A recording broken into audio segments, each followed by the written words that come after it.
Before we get into our reading of what the Anti-Federalists were for, we need to take a look at some terms and define them and make sure that you understand exactly what they mean and how they're applied. So this first term is classical conservatism.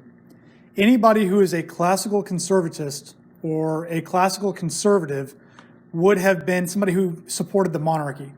So if we go back to the American Revolution, if you were a loyalist, somebody who remained loyal to the King of England or remained loyal to Britain, then you would have been a classical conservative. Now, that is juxtaposed to a classical liberal. A classical liberal is somebody who would have believed in the liberty of man, independence movements, Republican forms of government, or democratic forms of government. So anybody associated with the American Revolution, the French Revolution, the revolutions of 1848 that took place in Europe, those are all considered classical liberal movements. Now, we would not include communism or communist revolutions in these movements because they do not adhere to the belief that all men are created equal, or that everybody's equal underneath the law, or specifically, really, the idea that people have liberty and that individuals have the ability to make up their minds for themselves and do what is best for them. That brings us to our modern interpretation of what a conservative is and what our modern interpretation of what a liberal is. So I think the best way to define a conservative is somebody who believes in the status quo, that things are best the way they are, or that if any changes need to be made, they need to be made in small increments and on the margins. So rather than trying to transform an entire society, small changes on the edges are what need to be made in order to make life better. Now, that goes against what a liberal would believe, and liberals really are for more of that transformative change, that the system is flawed and that the entire system needs to have an overhaul or needs to be modified or needs to be reformed in order to make life in a country better. Now we can move into chapter 2 of what the Anti-Federalists were for. And this chapter is called Conservatives. One of the striking and to many readers surprising aspects of the debate over the Constitution is the conservative posture of the opposition. The Anti-Federalists did not deny the need for some change, but they were on the whole defenders of the status quo. So this again brings us back to that definition that we have of conservatives, who are generally for the status quo, and if there is to be any change whatsoever, it should be done incrementally in small bits so that we can see what the consequences are, and then we can revert back to what we had if need be. They deplored departures of the Constitution from the good old way, or the ancient and established usage of the Commonwealth. So the United States had developed, or the colonies had developed in a specific way over the 200 or 300 years since the first colonies were set up at Jamestown. And so what they believed is that the way that the colonies had developed, which was separately and with their own character, that should be preserved as much as possible. They shook their heads at the frenzy of innovation sweeping the country. The framing entirely new systems is a work that requires vast attention, and it is much easier to guard an old one. They warned that constant change would leave Americans always young in government. So their basic argument is twofold in this part. Number one is that if you take the Articles of Confederation, we know what the issues are with the Articles. We can then make changes to the Articles, keeping the Articles as our form of government, but making those necessary changes and making them in small increments until we get to the place where we want to be. They feared taking the Articles of Confederation, which at this point are only 6 years old, and tossing them completely out. Because one of the reasons for this is you don't know what the problems are going to be with the new Constitution. And the new Constitution could present even more problems than the old Articles of Confederation ever presented. The other problem is that you're going to be leaving America always young in government. So what he means by young in government is that if you're constantly changing your government up, nobody really knows how the government operates if it's constantly changing. So you want to keep the government as is, and again, make small changes rather than the big ones, in order to make sure that the politicians, the administrators, the people who actually run the government know what is legal, what is not legal, and what is okay to do and what is not okay to do. Some express the primitive conservative view that whatever is old is good. Now, whatever is old is good is too simplistic. It doesn't, just because something is old doesn't mean it's good. It just means it's old. But is there maybe a little bit of truth to this? If something is old, that means it's been around for a long time. And if it's been around for a long time, there's probably a pretty good chance that there might be some value to it. So you don't always want to just throw away the old just because it's old. You want to look and see what value there is before you decide to toss it away. Others revealed profound but seldom explored misgivings about the modern political principles on which the Constitution was so wholeheartedly based. Ordinarily, however, their conservatism was neither so shallow nor so deep. In the main, they saw in the framers' easy thrusting aside of old forms and principles threats to four cherished values: to law, to political stability, to the principles of the Declaration of Independence, and to federalism. So the men who were against the new Constitution, they actually saw themselves as defenders of four American values. And these values are the rule of law, that we have a set of rules that have been established for us, and we need to follow those rules as much as we possibly can, because we want everything to be legal and we want everything to be done with fairness in mind. When we start to move away from the law and begin to move into arbitrary rule, then we're heading back into that territory that we just fought a war about. We're heading back into a monarchy, which is the king can do anything he says and wants, or in this case, the majority can just do it because they're the majority, and they can ignore the rule of law just because they have more people. So they saw themselves as defenders of the rule of law. They also saw themselves as defenders of political stability.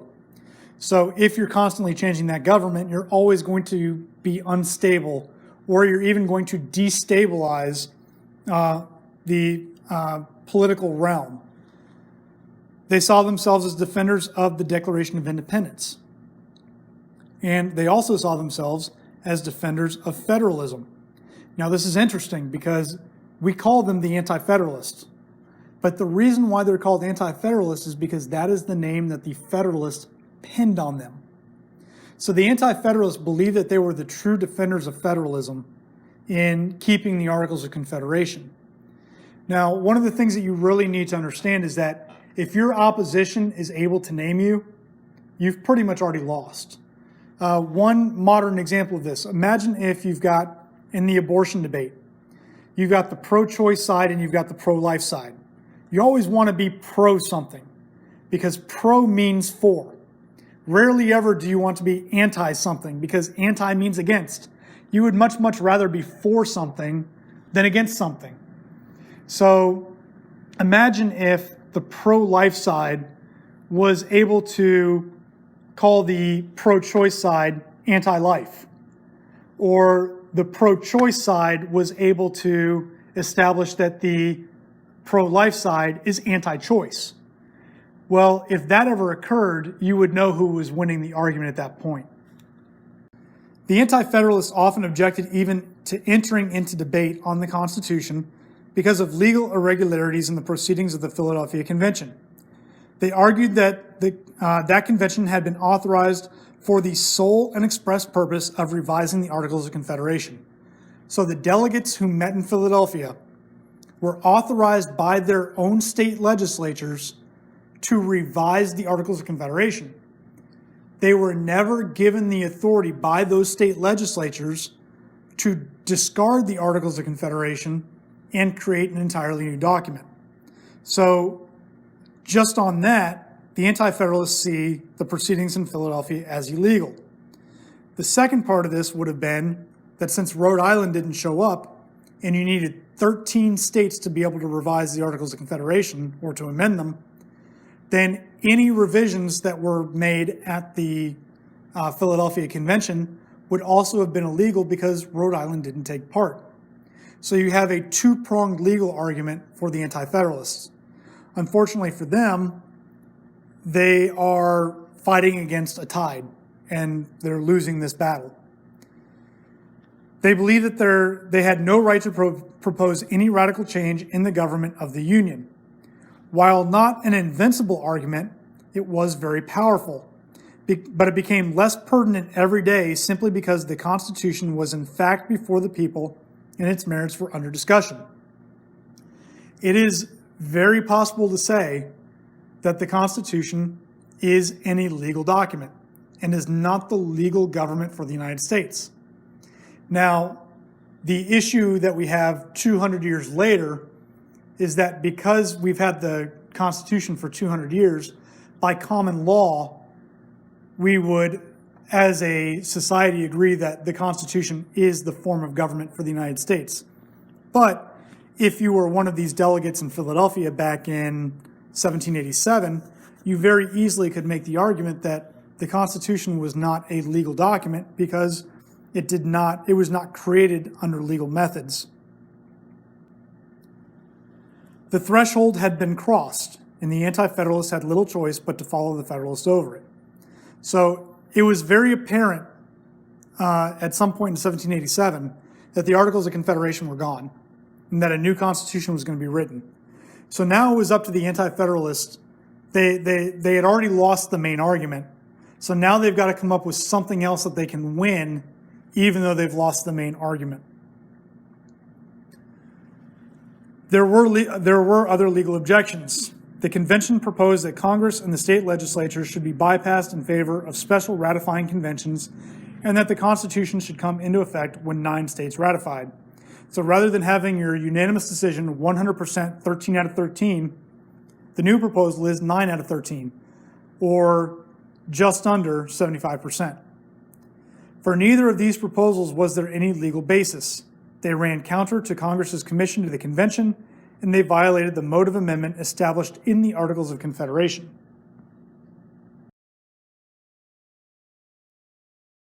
The proposals of the framers were self-defeating in their casual disregard of the forms of legality. The same reasons which you now urge for destroying our present federal government, or in other words, the Articles of Confederation, may be urged for abolishing the system which you now propose to adopt. So if you can so easily get rid of the Articles of Confederation with no legal basis, then what's to stop you from, with no legal basis, getting rid of the new Constitution that you're looking to create? And as the method prescribed by the Articles of Confederation is now totally disregarded by you, as little regard may be shown by you to the rules prescribed for the amendment of the new system. So again, if you're disregarding the rules that we have for amending the Articles, you will probably just disregard the rules that you set up for amending the new Constitution. Rollins Lones warned, charters ought to be considered as sacred things. So charters being the establishment of governments. They ought to be considered as sacred things. Sacred, being put on a pedestal, that they can't be touched. The Anti-Federalists saw in the proceedings and proposals of the Philadelphia Convention a threat to that public faith and confidence which binds and cements the community and establishes them as a body politic. So if these framers go to Philadelphia and not only insist but are successful in creating a new constitution, then how can any of the people of the United States trust them to do what's right? Because they violated the law in creating the new Constitution. Of course, the Anti-Federalists agreed that the people have a right to alter their governments, but they insisted that any revolution, including the one most of them had proudly aided, must be secured by an initially fragile political stability. So going back to Machiavelli, Niccolo Machiavelli wrote The Prince. And in chapter 17, he gave his advice to young rulers. And the reason why he gave his advice to young rulers, and the main thing that we remember from that is, would you rather be feared or loved? And Machiavelli's advice was, if you cannot have both, then you should choose to be feared by the people rather than loved, because their love can be extinguished or their love can go away. In his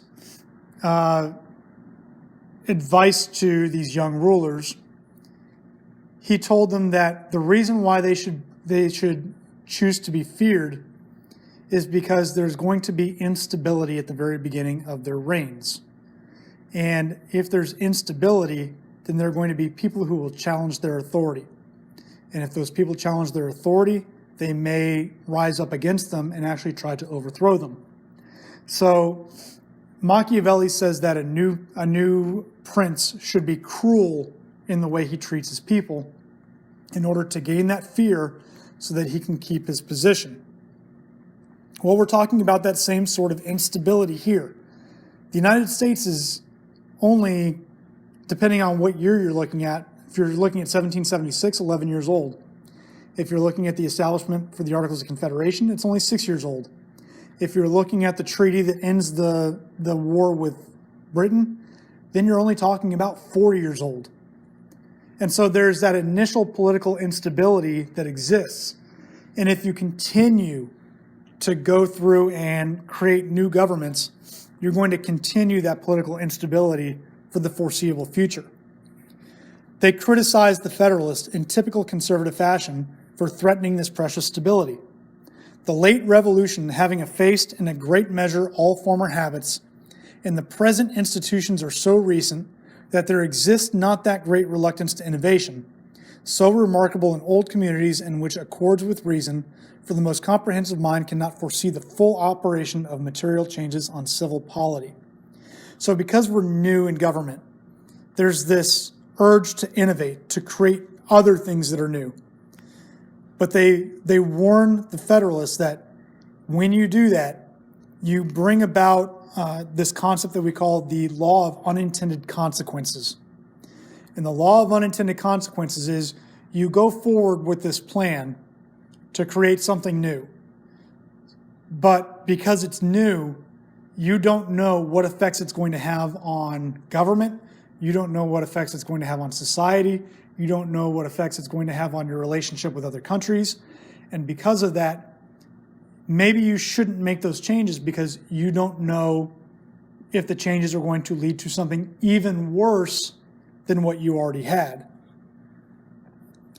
Hasty and blind adoption of government will lead to hasty and blind alterations, and changes must ensue one after another till the peaceable and better part of the community will grow weary with changes, tumults, and disorders, and be disposed to accept any government, however despotic, that shall promise stability and firmness. And so changes must ensue one after the other till the peaceable and better part of the community will grow weary with the changes. So we make this change and we find out that it doesn't work. So what do? We make more changes. When those don't work, we make more changes.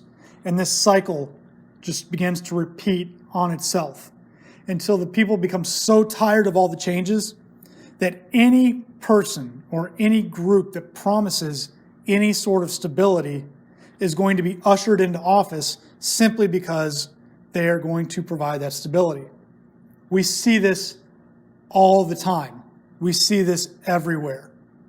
So the Weimar Republic following World War I in Germany, so much political instability, and it led to the people looking for some sort of stability anywhere they could get it. So they chose, the people really turned to two places, the Nazis and the communists.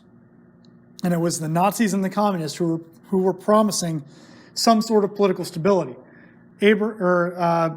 Adolf Hitler was arguing for his power because he believed that he would bring Germany back to greatness. He would get rid of the Treaty of Versailles and Germany would become great. And Germany would meet the potential that it was supposed to meet. We saw this following the the deposing of Tsar Nicholas in Russia and the civil war that occurred following the Russian Revolution. And then it was the communists, the red communists, who promised stability. We saw this in Cuba. We saw this in Venezuela. We saw this in Vietnam. We've seen this in so many places that it should be relatively obvious to us to see now that this is what happens when there are significant changes over and over and over again within a government. Far from straying from the principles of the American Revolution, as some of the Federalists accused them of doing, the Anti-Federalists saw themselves as the true defenders of those principles. Patrick Henry, who once said, "Give me liberty or give me death," later said, "I am fearful. I have lived long enough to become an old-fashioned fellow. Perhaps an invincible attachment to the dearest rights of man may in these refined, enlightened days be deemed old-fashioned. If so, I am contented to be so. I say the time has been when every pore of my heart beat for American liberty, and which I believe had a counterpart in the breast of every true American." So Patrick Henry, one of the great patriots of the American Revolution, doesn't like what he's seeing with the Constitutional Convention. He is fearful that everything that was fought for in the American Revolution will be lost with a new Constitution. He sees himself as being old-fashioned. He's one of the old guard. He's one of the guys who went through the 1770s and the 1780s and the Revolution, and he saw everything that occurred. And the government that was set up was done so in order to preserve what happened with the American Revolution. And he sees with all of the new innovation, with all of the newness of the Constitution, that some of that stuff is being lost, that some of that character, some of that liberty will be lost with a new Constitution. And he says to himself, I'm just old now. I'll have to be contented with being old and being sure of my own correctness. But if this is the way it's going to be, then so be it. The Anti-Federalists argued, as some historians have argued since, that the Articles of Confederation were the constitutional embodiment of the principles on which the Revolution was based. So not only are they calling themselves the defenders of law, political stability, the Declaration of Independence, and federalism, they are the defenders of the American Revolution, or the principles, the beliefs, the values of the American Revolution. Sir, I venerate the spirit with which everything was done at the trying time in which the Confederation was formed. America had then a sufficiency of this virtue to resolve to resist perhaps the first nation in the universe, even unto bloodshed. What was her aim? Equal liberty and safety. What ideas had she of this equal liberty? Read them in her Articles of Confederation. So he goes on to say, I respect the spirit, the character, everything that went into the trying times when the Confederation was formed, and that was during the Revolutionary period. America then had a sufficiency of this virtue. So America had enough of that virtue, of that resolve, of that belief, of those morals at that time to resist the greatest nation on the planet. So it was our moral character, it was our national character that allowed us to defeat Great Britain. And what was the aim of all this? It was for equal liberty and safety. And where do we find the embodiment of that equal liberty and safety? Henry says in the Articles of Confederation. The innovators were impatient to change this most excellent Constitution, which was sent like a blessing from heaven, for a Constitution essentially differing from the principles of the Revolution and from freedom, and thus destructive of the whole basis of the American community. The Anti-Federalist defense of federalism and of the primacy of the states rested on their belief that there was an inherent connection between the states and the preservation of individual liberty, which is the end of any legitimate government. So the Anti-Federalists believed that if the national government's constitution was supreme to all state constitutions, and the state constitutions are where the bills of rights were located, then what could happen in the future is that the Constitution or federal law could override or overrule those state constitutions. And since those state constitutions contain bills of rights protecting the individual liberties of the people, then those bills of rights could also be overridden, and therefore the rights of the people could be taken away. And remember that the goal of any legitimate government in the American train of thought is first and foremost the preservation of individual liberty, or the protection of individual liberty. Robert Whitehill of Pennsylvania, for example, feared that the proposed Constitution would be the means of annihilating the constitutions of the several states and consequently the liberties of the people. "We are come hither," Patrick Henry urged his fellow Virginians, "to preserve the poor Commonwealth of Virginia, if it can possibly be done. Something must be done to preserve your liberty and mine." So again, you see Patrick Henry is thinking in terms of he is a Virginian, not an American. And so Virginia must be preserved. The Constitution of Virginia must be conserved. And the liberties that go along with that Constitution and that Bill of Rights must be conserved and preserved as well.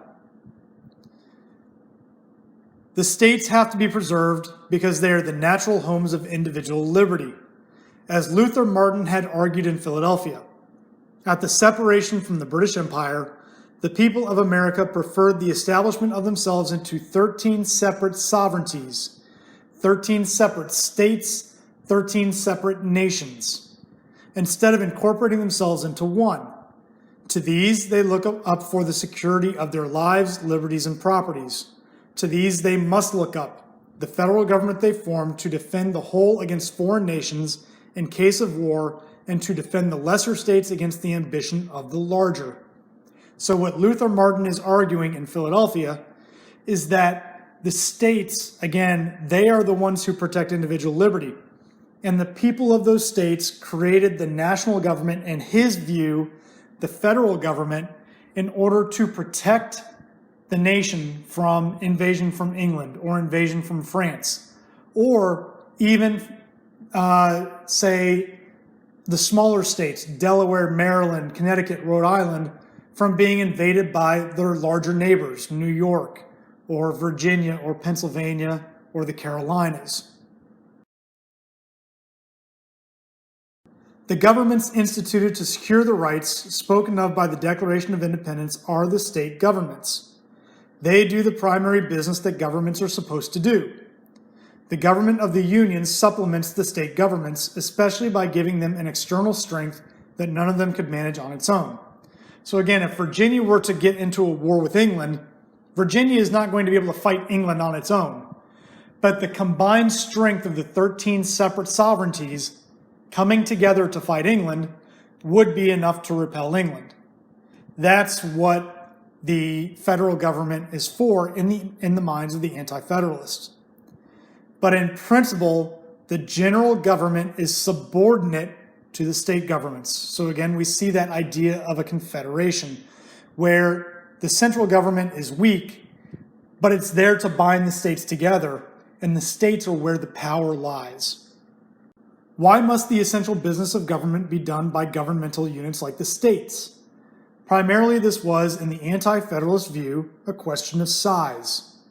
It was thought to have been demonstrated both historically and theoretically that free republican governments could extend only over a relatively small territory with a homogeneous population.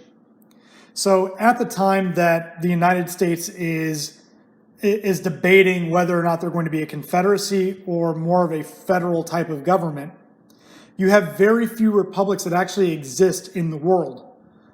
San Marino is a prime example of one of these republics.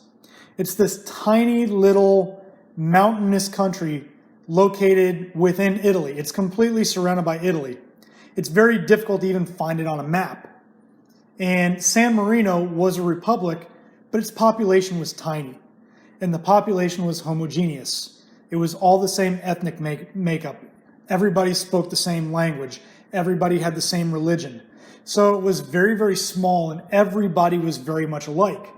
And so because of this, it was thought that only small states like a San Marino or an Andorra or a Monaco, and Monaco is not even a republic, it's a principality, that only states like that size, maybe a little bit bigger, could survive simply because a republic that would be larger would actually tear itself apart because of all of the major differences between all the people that are part of that union. Even among the states, this rule was evident. For the largest states are the worst governed. One problem is that in large, diverse states, many significant differences in condition, interest, and habit have to be ignored for the sake of uniform administration.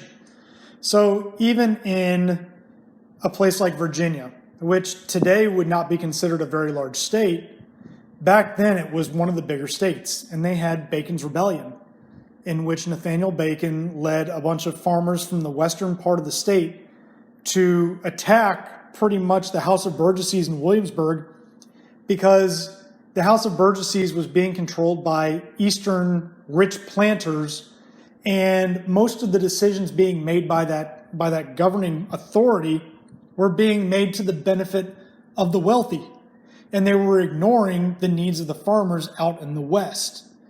And so you saw a state like Virginia almost rip itself apart because of this. We look at modern-day California or modern-day Illinois, and those are states that really have difficulty functioning because of the large scale of the states, or the very, very different populations within the states. There is a movement within Northern California to separate from Southern California. There's a movement within the Central Valley of California to separate from the rest of California, because the coastal area of California is very, very rich and very wealthy, but that Central Valley, the San Joaquin Valley, is very, very poor. And the state government in Sacramento often ignores the needs of the people who live in the San Joaquin Valley to the benefit of the people who live along the coast, the people who don't really need much from the state government. We see in Illinois that you have one very, very large city in Illinois, which is Chicago, and that city governs, or that city has enough representation in the Illinois Assembly to basically govern all of Illinois, when the vast majority of Illinois is actually farmland, and is the majority of the counties have mostly farmers or very, very small rural cities. And that's where you get this idea that a large republic just isn't going to work. It goes on to say, yet no genuine equality of government is possible in such a large state. The capital city, to take the prime example, will be close to some parts of the large state, but it will be remote in every relevant sense from the extremities. Florida is a great example of this. If you were to travel from Key West to Pensacola by car, it's going to take you right around 13 hours to make that trip. Because to get from Key West back to the mainland, you pretty much have to go across the width of Florida, if not more. Then you have to drive up the entire length of Florida. Then you have to drive across the Panhandle. So that's 13 hours. It takes 13 hours to drive from Pensacola to Chicago, Illinois. So think about this. From Pensacola to Chicago, Illinois, you're going to go through Alabama, then possibly Mississippi, Tennessee, Kentucky, and then Illinois.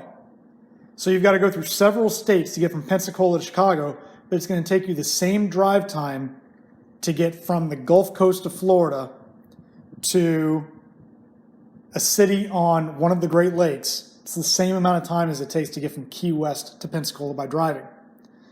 And we can see that with Tallahassee. Tallahassee is in the Panhandle, so it's very remote. It's actually very, very far away from Miami. It's at least a 7-hour drive to Miami. Now, the reason why Tallahassee was chosen as the capital is because back when Florida was a territory or even a colony, The two major cities were St. Augustine and Pensacola. And what just happened to lie halfway in between St. Augustine and Pensacola? It was Tallahassee. A national government would be compelled to impose a crude uniform rule on American diversity, which would in fact result in hardship and inequity for many parts of the country. This is something that we've talked about multiple times already, that we have 50 states and we have many, many different ethnicities, we have many races, we have many religions, we have many different value systems, we have different economies, we have different heritages, different cultures, different traditions within those 50 states. So if you try to impose all of those things that came from one part of the country on the rest of the country, then you're going to have resentment among those who are not able to govern their way. And so again, this is one of those reasons why the Anti-Federalists said it's best if we keep it with the small states, because the small states will be able to govern better because the people are closer to them, and you won't have to have a uniform rule amongst all of the states if you keep it with separate sovereignties. Behind the administrative defects of a large republic lie three fundamental considerations, bearing on the kind of government needed in a free society. Only a small republic can enjoy a voluntary attachment of the people to the government and a voluntary obedience to the laws. So if we've got a large country where we have laws that, again, mirror the values of one side of the country but don't mirror the values of the other side of the country, again, that's going to create resentment, and there's not going to be a voluntary obedience to the laws in some of those areas because it doesn't match their values. Only a small republic can secure a genuine responsibility of the government to the people. And again, we can see this. If you go to your local level, you can go and you can talk to your mayor, you can talk to your councilman, and you can give your opinion and let them know where you stand on issues. You can't do that with the president. If you try to send a letter to your senator, you're going to get a form letter back. They're never going to have read your letter. And that's the problem with the large government, is that they are never going to be responsive to you. They have so many different constituents that they have to be responsive to that they can't take the time to talk to you and learn what you would like to see. Because again, there's a big difference between representing 10,000 people and representing 20 million people, or representing 330 million people. You're going to get lost in those numbers. Only a small republic can form the kind of citizens who will maintain Republican government. These claims are all central to the Anti-Federalist position. It should be noted at the outset that there is a complication in the practical conclusions drawn from these considerations. Assuming the soundness of the case for the small republic, and assuming that nothing but Republican government is to be seriously considered for the United States, the obvious conclusion is that no attempt should be made to extend a single Republican government over the whole United States. So Storing is offering up something that is just logical. If the Anti-Federalists argue that you need to keep Republican government small, then you can't have a Republican government for the entire country. It's just not going to fit. It's not a one-size-fits-all type of deal. But if one Republican government over the whole United States should nevertheless be unavoidable, despite its serious disadvantages, then the Anti-Federalist arguments for the small republic serve the practical purpose of revealing and helping to minimize these disadvantages. So by bringing up their thoughts, by bringing up these problems that could occur with a larger republic, they can begin to try and put in safeguards, and they can try to meld this new constitution so that all of the problems that they're discussing hopefully won't pop up later on down the road. Cognizance or awareness of the advantages of the small republic may be helpful in avoiding the worst disadvantages of a large one. In the discussion that follows, we shall be meeting both kinds of arguments. Some defend the idea of the small republic simply. Others, drawn from the same theoretical source, aim to improve or mitigate the dangers of the large republic that American circumstances seem to require. So, aim to improve or mitigate. Improve, obviously, you know what that means, that if there are going to be defects, there are things that we can improve upon. Mitigate means if we can't completely improve upon them, or we can't completely take these disadvantages away, we'll put a mechanism into the Constitution that helps us to salve that a little bit, to make it so that it's not quite as bad as what the Anti-Federalists are predicting. The different kinds of arguments will be clear enough as we go along, but both the distinction of the common source should be kept in mind. The dependence of any Republican government on the confidence of the people was one of the reasons given by the Nationalists in the Constitutional Convention, notably James Wilson, for resting the general government directly on the people. Wilson was for raising the federal pyramid to a considerable altitude, and for that reason wished to give it as broad a basis as possible. No government could long subsist without the confidence of the people. In a Republican government, this confidence was peculiarly essential. The Anti-Federalists emphatically endorsed this principle. The great object of a free people, the federal farmer argued, must be so to form their government and laws, and so to administer them, as to create a confidence in and respect for the laws, and thereby induce the sensible and virtuous part of the community to declare in favor of the laws and to support them without an expensive military force. So going back to the federal farmer here, it must be so to form their government laws and so to administer them as to create a confidence in. So these laws have to be created, the government has to be structured in a way that the people have confidence in that structure and in those laws that have been created. They also have to have respect for the laws. And if they have both the confidence and the respect for the laws, they will be sensible, and it will draw on their sensibilities and their virtuosity or their virtue, and they will declare in favor of the laws. So as long as you have done this with an inspired confidence and inspired respect, the people will be obedient to the laws and support them, and you will not need a military force in order to administer them.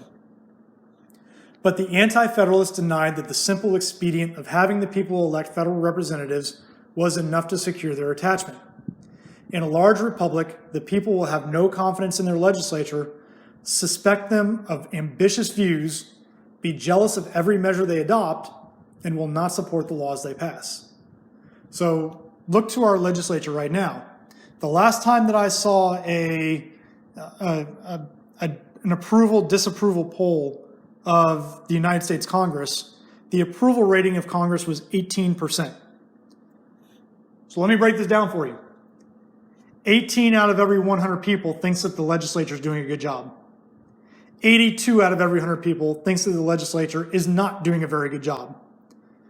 And we've seen this in laws that have been passed by the legislature. We've had some incredibly controversial laws that have been passed recently. And if the people don't trust their government and they don't trust their laws, we're going to have issues.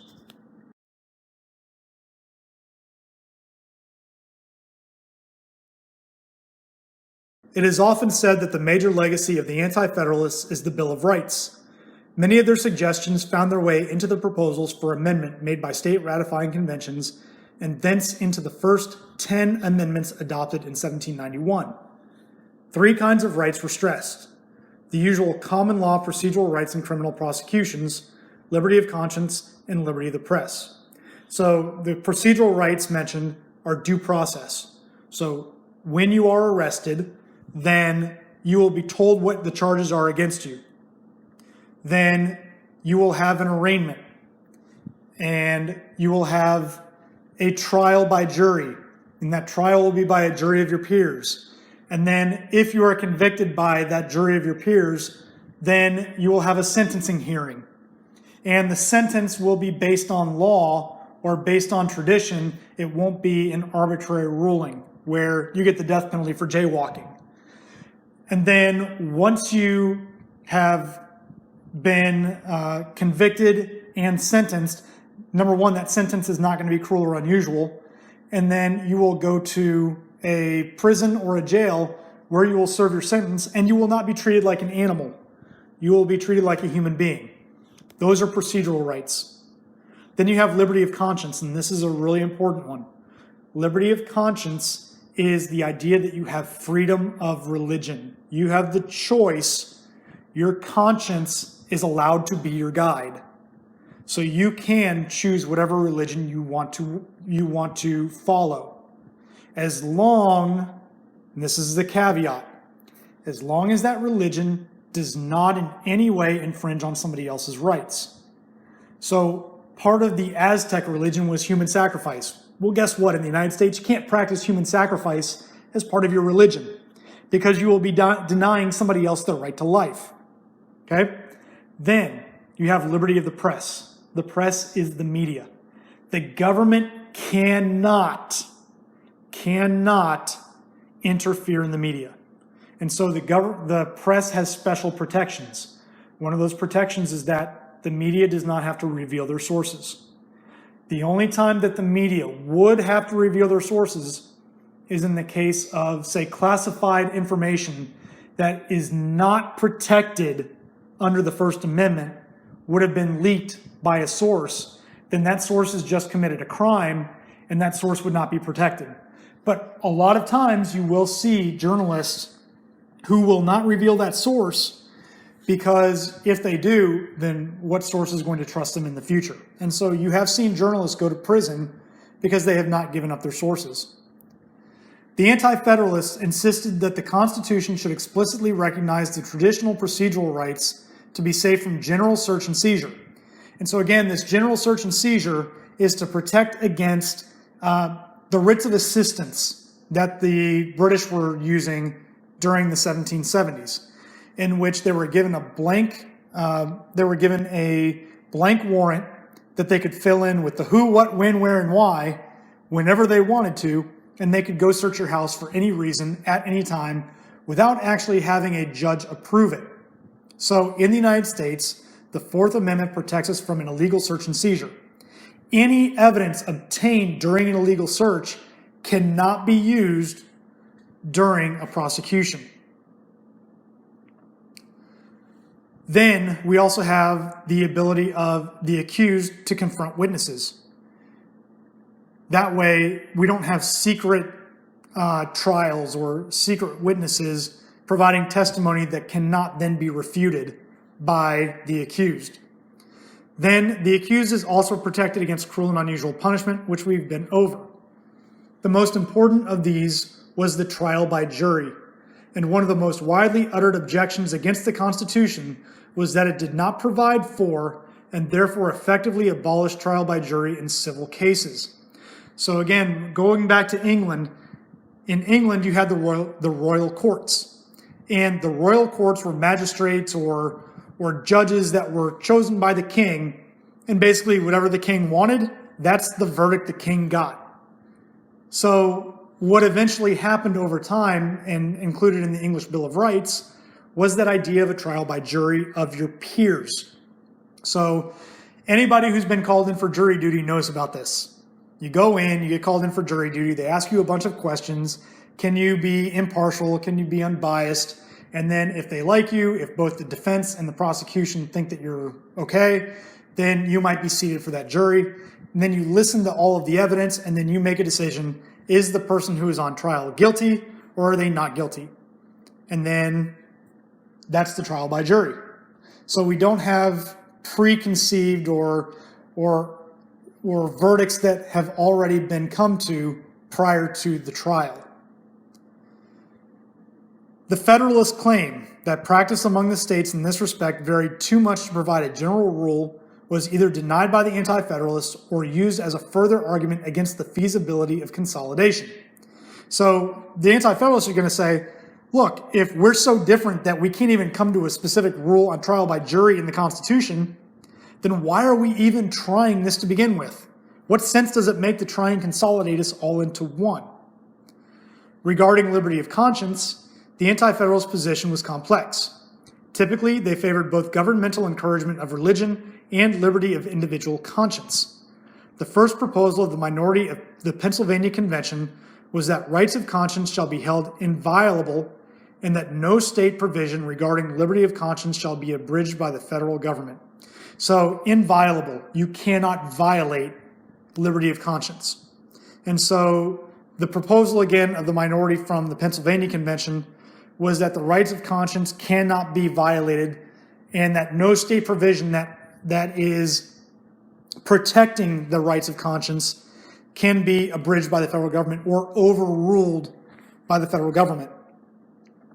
Some anti-federalists profess to see in the prohibition against a religious test for officers of the United States a power to regulate religious beliefs in general, to which this prohibition was an exception.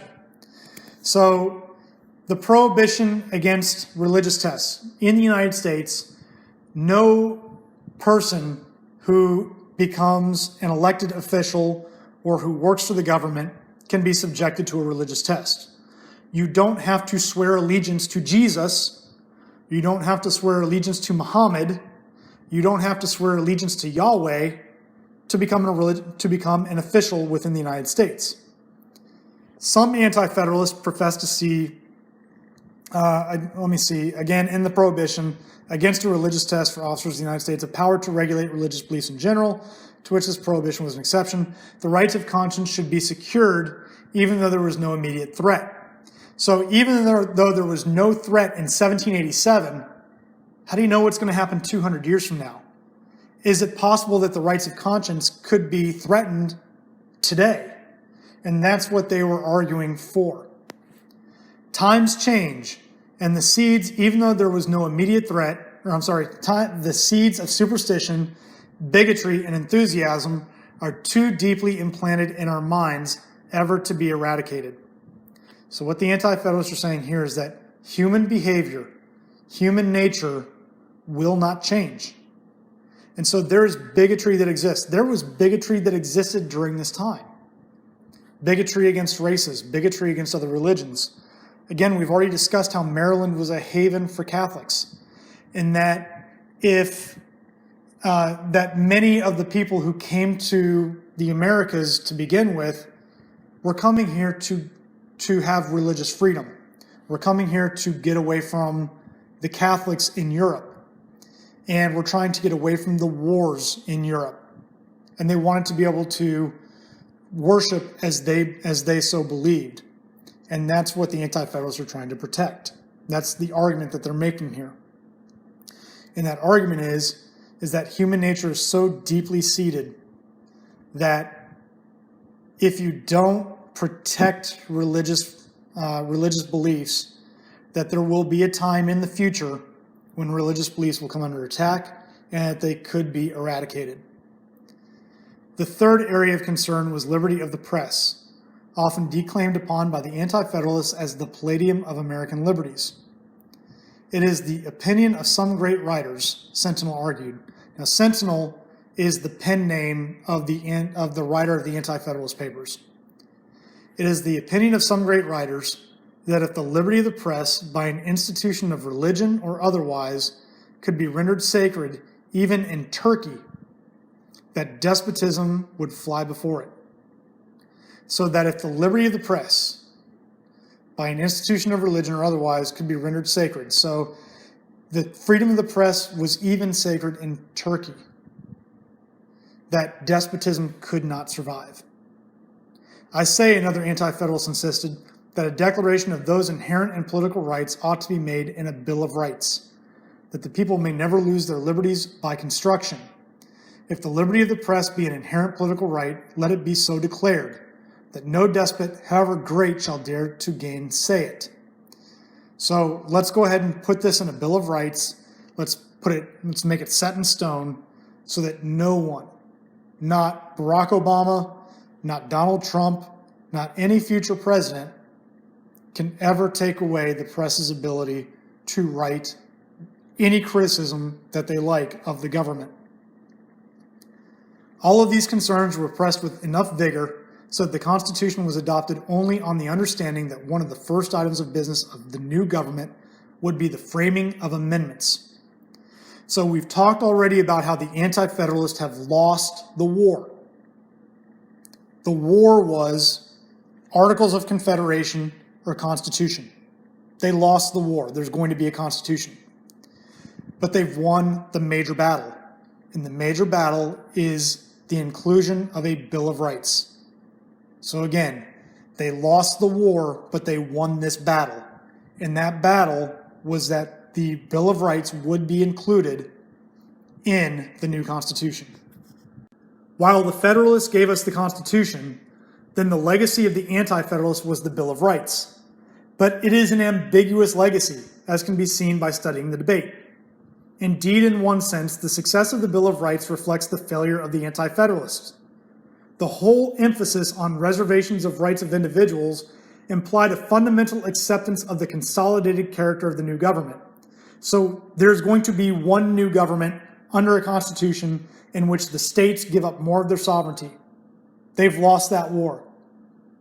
A truly federal government needs no Bill of Rights. Indeed, there were some Federalists who tried to use the Anti-Federalist federalism to destroy the Anti-Federalist argument for a Bill of Rights, which incidentally undermined their own position. One Alfredus contended, for example, that a Bill of Rights was not necessary because the Constitution was a compact not between individuals, but between sovereign and independent societies. This argument is easy enough to answer, and the Anti-Federalists often answered it. The government under the Constitution was not a mere compact of sovereign states, at least not in its operation, and it was not exempt from the need for a Bill of Rights on that account. But in making this reply, the Anti-Federalists decisively abandoned the doctrine of strict federalism. So the Federalists are trying to make the argument that this is more of a confederation in order to try and keep the Bill of Rights from being included, that the Bill of Rights is not needed. But the Anti-Federalists have the better argument, because we know that the Constitution is going to be the supreme law of the land, and therefore, if it's the supreme law of the land, any laws or constitutions beneath it can be revoked. And because any of those laws or constitutions or bills of rights or rights of the people can be revoked, then they must be protected at the constitutional level. That is the Anti-Federalist argument. A more substantial federal argument against a Bill of Rights was made by James Wilson in his famous State House speech on 4 October 1787. Wilson acknowledged the maxim often put forward by the Anti-Federalist that in establishing governments, all powers not expressly reserved are presumed to be granted, but he denied that it applied to the proposed general government, because that was to be a government of specifically enumerated powers. Now, what this means, specifically enumerated powers versus inherent powers. There is a belief that government has inherent powers of things like taxation, of providing a police force. But what the Federalists are now going to argue is that the Constitution, as it is being written, is going to have a limited number of powers for the national government, in that any power not given to the national government in that list of powers, that national government does not possess it. So if the national government draws up a law that states that they're going to end religious freedom, if they are not explicitly given that power in their list of powers, they can't do it. Fortunately, the Anti-Federalists were right in including a Bill of Rights, because what we've seen is that over the last 200 years, the national government has grown immensely and has taken powers unto itself that it was not originally granted in the Constitution.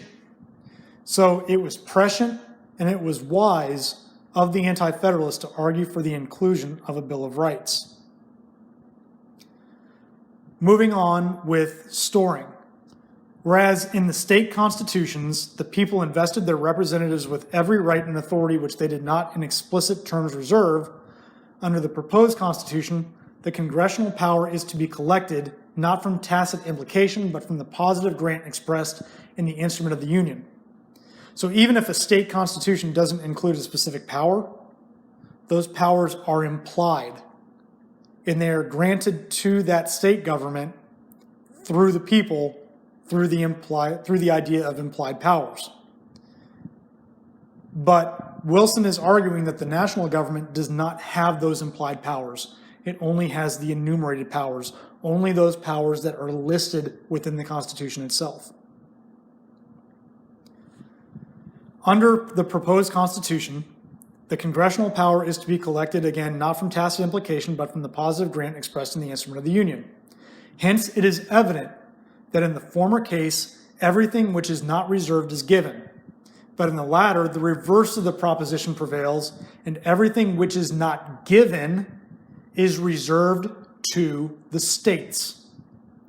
Thus, Wilson concluded, it would have been superfluous and absurd to have stipulated with a federal body of our own creation that we should enjoy those privileges of which we are not divested, either by the intention or the act that has brought the body into existence. So Wilson is arguing that there's no reason to include the Bill of Rights because we can't by law do the things that would be included in a Bill of Rights. So he's calling the Bill of Rights redundant. Well, thank God for redundancy. This is a substantial argument.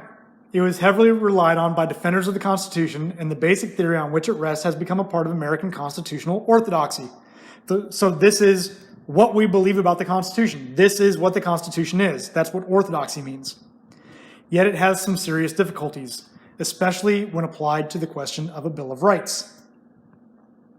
Wilson's position depends on the assumption that the powers delegated to the government are fairly easily identifiable and unambiguous. So what he means by unambiguous is completely clear. And that's one of the problems that we have with language, is that language is not always clear.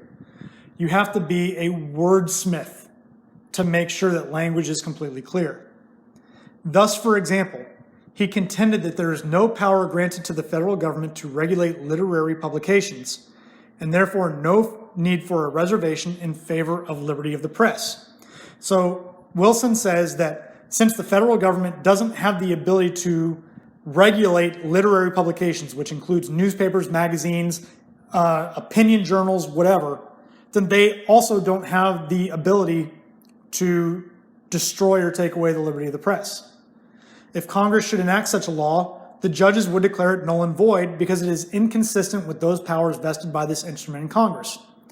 But what we've seen over the past really 100 years, last 60 years, is that there is no longer this idea that the government has to prove why it has the power to do something. Now it's the onus of the state governments or the people to prove why they're being negatively affected or why the government doesn't have the ability to do it.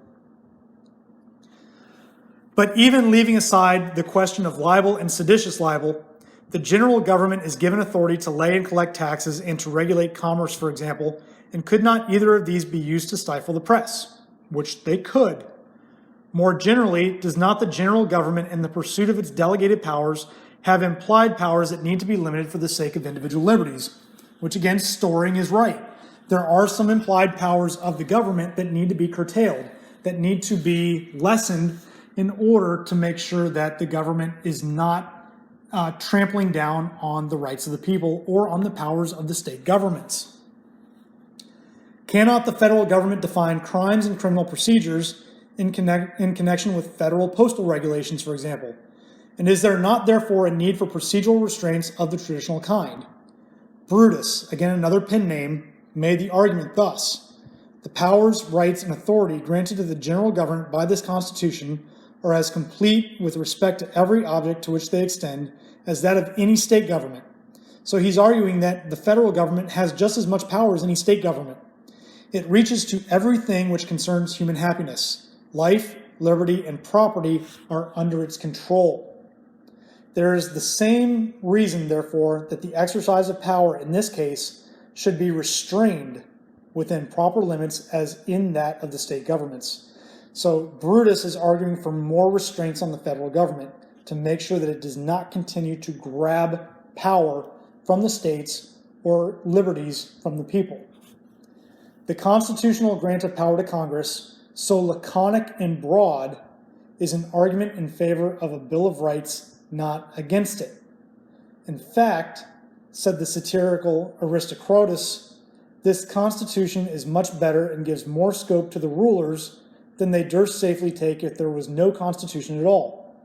For then the people might contend that the power was inherent in them. So Aristocratus is arguing that the Constitution is actually giving the government more power than it would have without the Constitution. And that without the Constitution, the people would rise up and say, you do not have this authority. But the Constitution is going to grant it to them. But now they cannot, for everything is expressly given away to government in this plan. Who can overrule the pretensions of Congress that any particular law is necessary and proper? So there is a clause within Article 1, Section 8 of the Constitution that allows the legislature to enact any law which is both necessary and proper to the completion or the carrying out of any of its powers. So where does that power end at?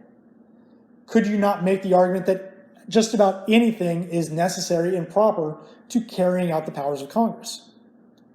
No one, unless we had a Bill of Rights to which we might appeal and under which we might contend against any assumption of undue power and appeal to the judicial branch of the government to protect us by their judgments. The inadequacy of Wilson's argument is further demonstrated by the presence in the Constitution of a truncated Bill of Rights. Why was there any need to restrict the suspension of the writ of habeas corpus, which is the body of law, all of those things that protect us, or to prohibit granting titles of nobility? Titles of nobility, things like king, duke, viscount or viscount, earl, all of those things are considered titles of nobility. Where were such powers granted in the Constitution? So the author is making the argument that if there's no constitutional power to grant titles of nobility, then why do you need a prohibition against titles of nobility? How does that make sense? The very few Federalists who made any attempt to meet this objection sought to show that these were exceptions to implied powers.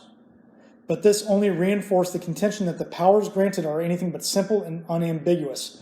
So if you need these exceptions to the implied powers, then what's to say there aren't more implied powers that the government is going to try and take for itself later on that were ambiguous to us now? And that they are in fact complex and doubtful and capable of great extension. So the central government, the national government, in fact has a complex set of implied powers that they are capable of extending to a great end. They can take those small things that we wouldn't necessarily think about and make very, very significant powers out of them.